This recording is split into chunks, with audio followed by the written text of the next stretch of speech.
उत्तर प्रदेश के कौशाम्बी जिलों में तीनों सीटों पर समाजवादी पार्टी के जीतने के साथ ही आजमगढ़ के 10 सीटों में जीत दर्ज करने पर मुंबई में समाजवादी पार्टी के मुंबई सचिव खुशनूर अली शेख ने लोगों को मिठाई बांटकर खुशी जाहिर कर कहा कि उत्तर प्रदेश के समाजवादी पार्टी ने चुनाव में अच्छा प्रदर्शन किया, लेकिन सत्ता से काफ़ी दूर रह गई। आइए जानते हैं खुशनूर अली शेख से कि क्या कारण था कि समाजवादी पार्टी को जो सत्ता से दूर रहना पड़ा। कांग्रेस, राहुल गांधी, और तीसरा कारण हमारे भाईजान हैं जो चचा जान है ना, असदुद्दीन ओवैसी। ये तीनों मिल करके बीजेपी से और सपा को हरवाएं। अब ये इसका तथ्य मैं आपको रख देता हूँ।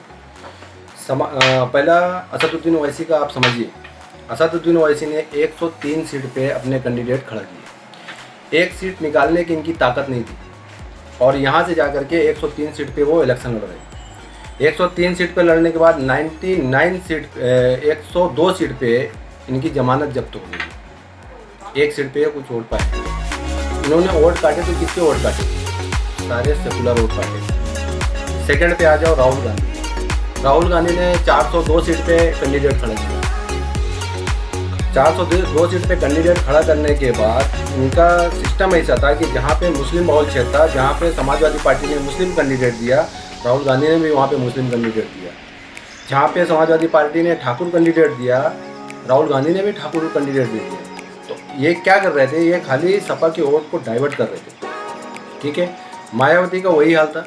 402 सीट पे कैंडिडेट खड़ा करा दिए और 2 सीट निकाल के लेके आ पा रही हैं। वोट उनको बहुत तादाद में मिले हैं, लेकिन ये वोट किस काम के? अगर मायावती वाकई जीतने के लिए काम करती ना, तो मायावती की 40 से 50 सीट निकलने वाली थी अगर लड़ती हो तो।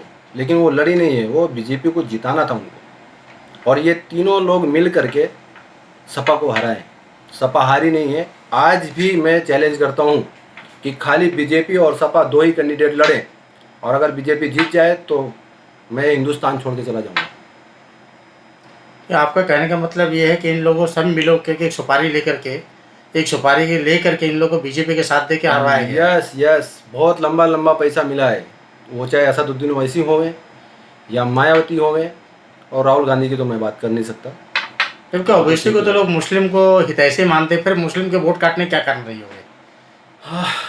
मैंने MIM के लिए 13 साल काम किया हूँ।